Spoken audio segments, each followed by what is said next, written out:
High বন্ধুরা, মা মেয়ের রান্নাঘরে সবাইকে স্বাগত জানিয়ে আজ আপনাদের জন্য রান্না করতে চলে বেগুন আলুর ট্যাংরা। উপকরণে কি কি লাগছে আপনারা দেখে নিন। লম্বা লম্বা করে কাটা বেগুন, ছোট ছোট করে কাটা আলু, চেরা কাঁচা লঙ্কা, ধনেপাতা। মাছ ভাজার জন্য কড়াইতে সর্ষের তেল দিয়ে দিচ্ছি। মাছটাকে আগে থেকে নুন হলুদ দিয়ে মেখে রেখেছিলাম, এবার ভাজবো। দিয়ে দিচ্ছি কড়াইতে।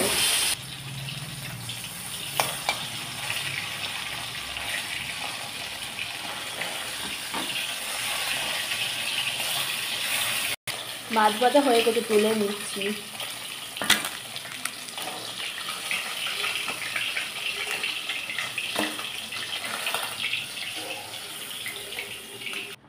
মাছ ভাজার তেলে আলু আর বেগুনটাকে একটু ভেজে নিচ্ছি।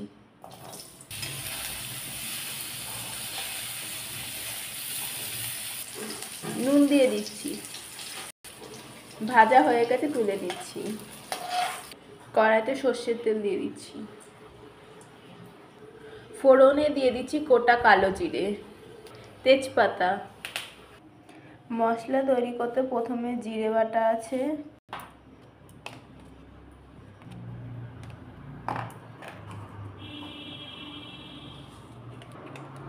বাবা কতগুলো লঙ্কা গুঁড়ো দিল, এত বাজি হয়েছে, কি করে ঝাল করে। তারপর জল দিয়ে মেখে নিচ্ছি।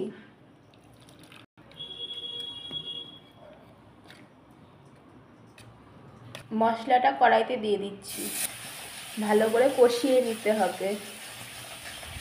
দিয়ে দিচ্ছি স্বাদ মতন চিনি, দিয়ে দিচ্ছি চেরা কাঁচা লঙ্কা আর ভেজে রাখা আলু। বেগুনটা পরে দেব, যেহেতু গলে যাবে।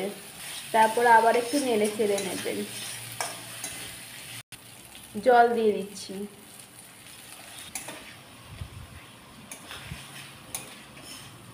দু মিনিটের মতন ঢেকে দেবেন।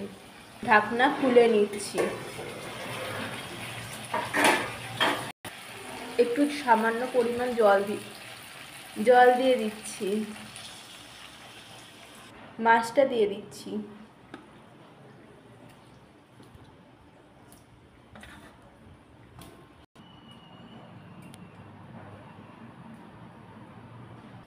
ভেজে রাখা বেগুনটা দিয়ে দিচ্ছি।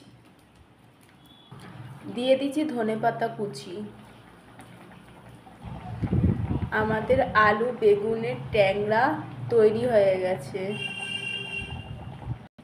নামিয়ে নিচ্ছি।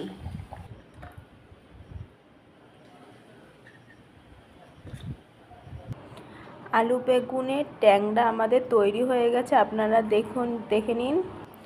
কেমন লাগলো অবশ্যই কমেন্ট করে জানান। এটা বাড়িতে রান্না করুন।